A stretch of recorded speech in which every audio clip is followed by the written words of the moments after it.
I think I'm going to call this Video Game Disappointment Volume 1.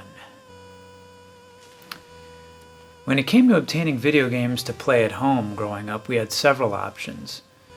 When we weren't fortunate enough to buy them or get them as a gift for your birthday or on the holidays, we had a few options available. We could rent one at the local store, which for me was Blockbuster, or we can go to a friend's house to play their games.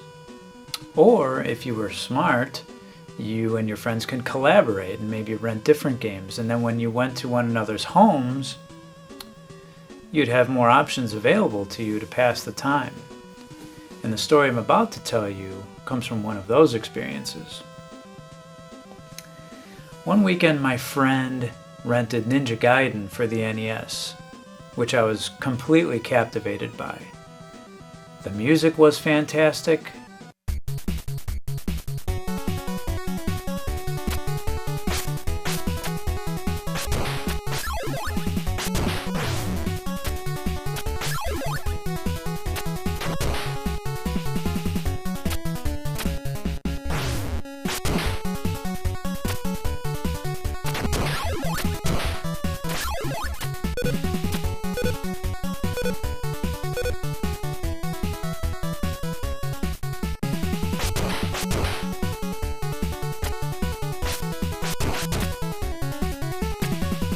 The weapons were great,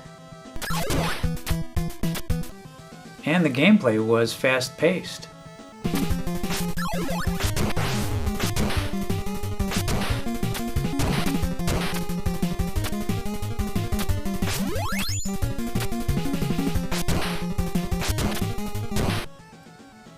And not long after that, I was lucky enough for my parents to let me pick out a game to buy at Toys R Us. And I remember being very excited because I knew what I was going to get. It was that game that I saw at my friend's house. But there was one slight problem.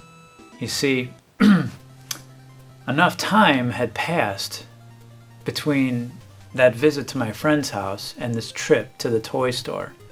So I had to rely on my vague recollection of the game and maybe the box art to try to pinpoint it.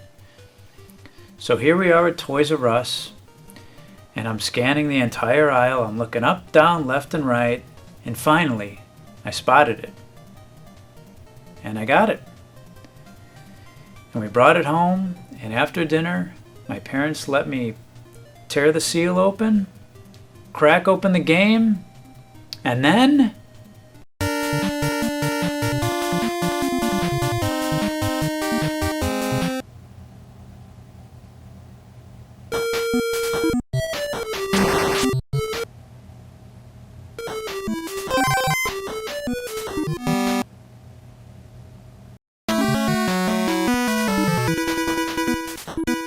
So needless to say, disappointment slowly set in, and I guarantee you I look something like this.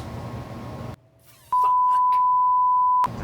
Nowadays, I still love Ninja Gaiden, and it's always a go-to game for me. And to be honest, because of this story, I'm a little bit nostalgic for Wrath of the Black Manta, but let's be honest, it's not a good game. So I'm curious if you have any stories like this. I'd be interested to hear. Let me know. We'll see you next time.